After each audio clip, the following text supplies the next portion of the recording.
and gentlemen, please welcome Lampkin.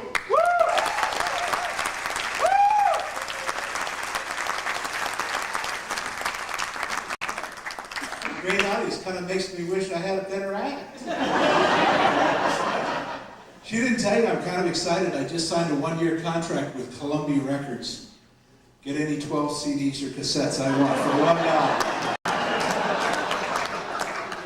You know, I was kind of worried about driving up here. I figured the traffic would be horrible on 101. No way. 85 miles an hour. I was following along, all the traffic's doing 85 miles an hour. Pretty soon I see a red light behind me. I pull over, a cop comes out, starts writing me a ticket. I said, why me? We were all doing the same speed.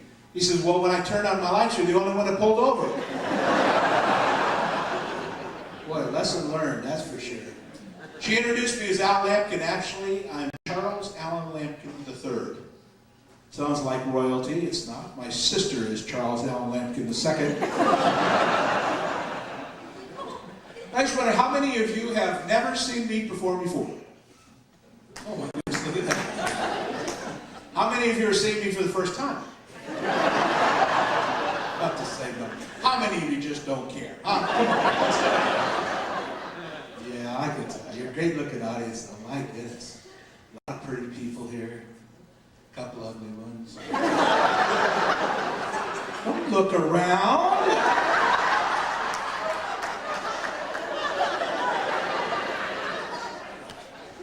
You know, beauty is only skin deep. Of course, ugly's clear to the bone.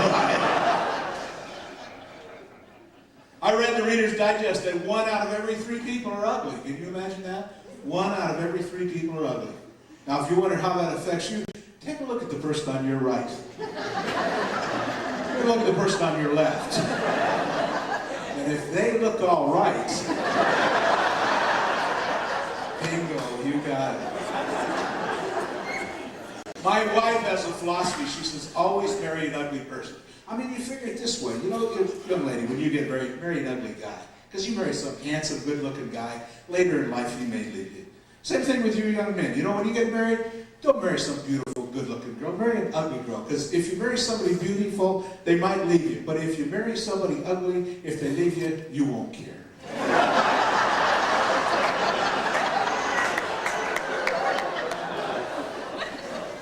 Actually, let me tell you, this is sincere. I am really thrilled to be here. And I'll tell them why.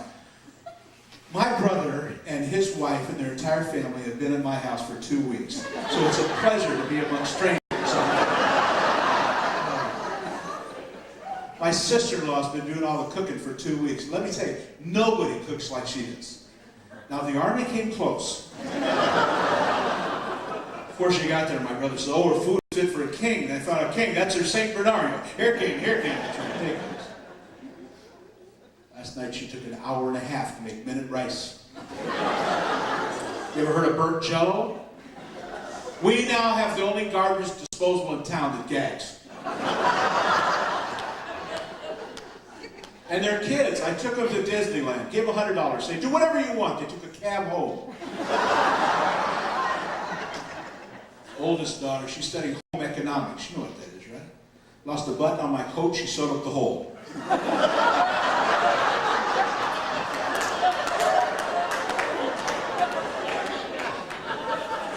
Now, don't get me wrong, I love my family. My brother, my sister, my whole family, when we were growing up, we were a very close, tight-knit family. I mean, we used to go hiking together, we'd go camping together. We used to eat out under the stars together. I was 8 years old before I realized we were homeless.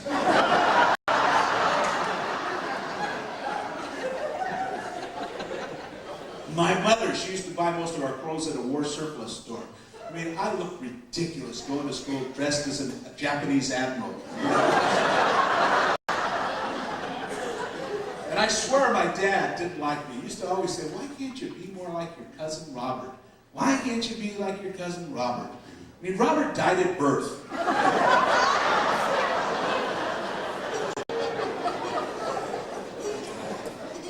I live in Burbank. Anybody here from Burbank? Woo! Oh, good. Can I get a ride home after the show? People in Burbank are strange, I'll tell you. Well, you know it. You know what I'm talking about.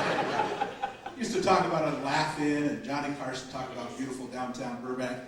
Other day I saw my neighbor had 6 penguins on the lawn. I said, why don't you take those to the zoo? He said, that's a good idea. Next day I saw him still had penguins. I said, I thought you were going to take them to the zoo. He said, I did. Today we're going to Disneyland. Tomorrow we're going to Experience.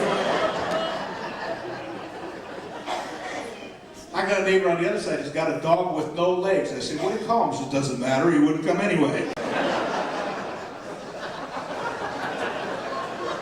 You're starting to look at me like I'm a little strange. I recognize that look, you know.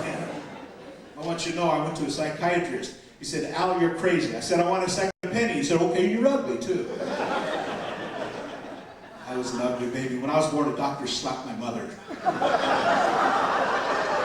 Used to diaper my face. Of course, I used to see my brother Lester burn his face bobbing for French fries. Now he's a criminal lawyer. Of course, most of them are. Oh, we got a few of them here.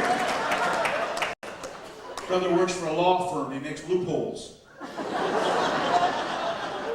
Very clever attorney. He can look at a contract and immediately tell you whether it's written or oral. Last week he had a date with Siamese twins. I said, well, did you have a nice time? He said, well, yes and no.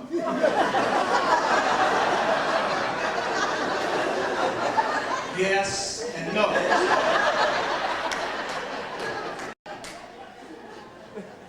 I want you to know I don't do this for a living. I have a regular day job. I have a paper route.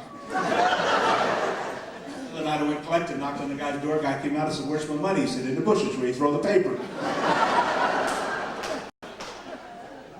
The way my luck's been running. Read my horoscope. Said, make new friends, see what happens. I made 3 new friends, nothing happened. I'm stuck with 3 new friends. Got an uncle that died. Left me a hamburger stand in Watts called Whitey's.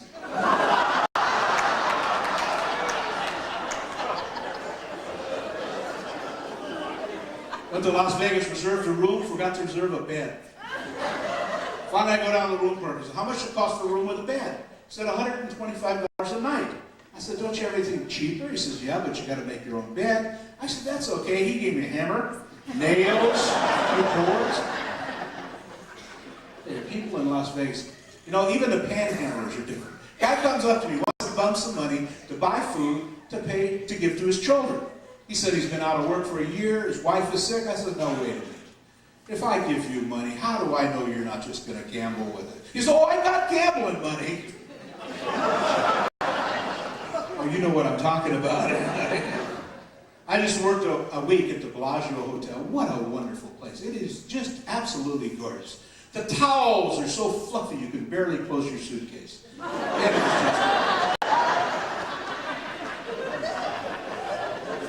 First morning I was there was a knock at the door. I said, who is it? She says, it's the house cleaner. I want to come in and clean up. I opened the door, she came in, took a shower, and left. People in Vegas, now I hope there's nobody here from Las Vegas, but I know what it is. They get a little ornery, and I think it's because there's so many tourists come up there. You know, always tourists. And I've worked those spots in Reno and Tahoe and Las Vegas. In fact, I used to gamble a lot. I used to gamble away my house money, my rent money, my food money. I was broke. I walked to the house, knocked on the door, a lady came out. I said, ma'am, do you have a bite to eat for a hungry man? She said, well, you ate yesterday's soup? I said, sure. She said, good, come back tomorrow.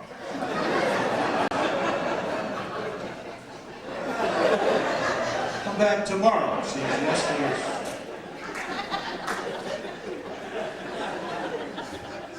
I should have known what kind of show this was going to be. I looked in the parking lots, tractors out there. Oh, one of them's yours. I said, you know, talking about that ticket on the way up here reminds me about a highway patrolman and a story about a highway patrolman. He's driving down the road. He sees a car turned upside down, pulls over to investigate. There's a man and a woman laying unconscious on the ground and a chimpanzee jumping around. He looks down at the chimpanzee and says, my goodness, what was that guy doing? And chimpanzee goes, hoo, hoo, hoo, hoo, hoo, hoo. Says, oh, he was drinking. Well, what was she doing? Hoo, hoo, hoo, hoo, hoo. I see, she was sleeping. Well, what were you doing? Hoo, hoo, hoo, hoo. Well, good you like animal stories. Blind guy walks in a restaurant. He's got a seeing eye dog. Gets inside, picks the dog up by the tail, swings him over his head. He says, what are you doing? He says, I'm just looking around.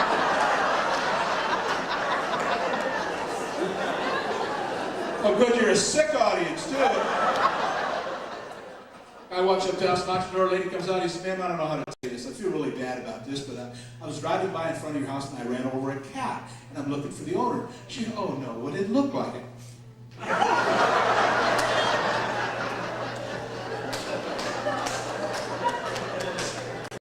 She said, no, what did it look like before you hit it?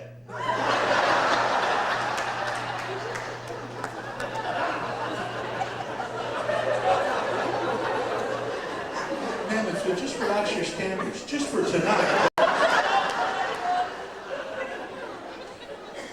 Here's another one you might not care it off for you. You know why they tie a baby's umbilical cord off? That's so he won't go.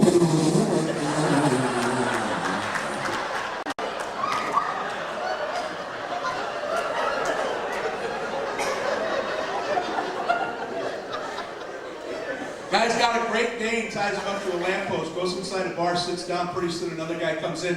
So who owns that dog out front? Guy says, I do, he's mine, what's wrong? He says, well, my dog just killed your dog. Your dog killed my dog? What kind of dog you got? He says, I got a Chihuahua.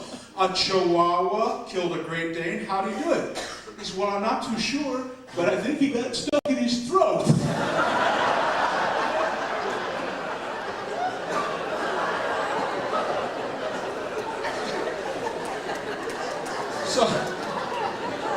So here's two rabbits. They're running across a field being chased by a pack of wolves.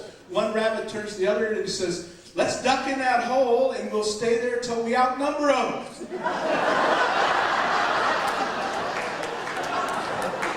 The other rabbit says, keep running, I'm your brother. Thank you so much.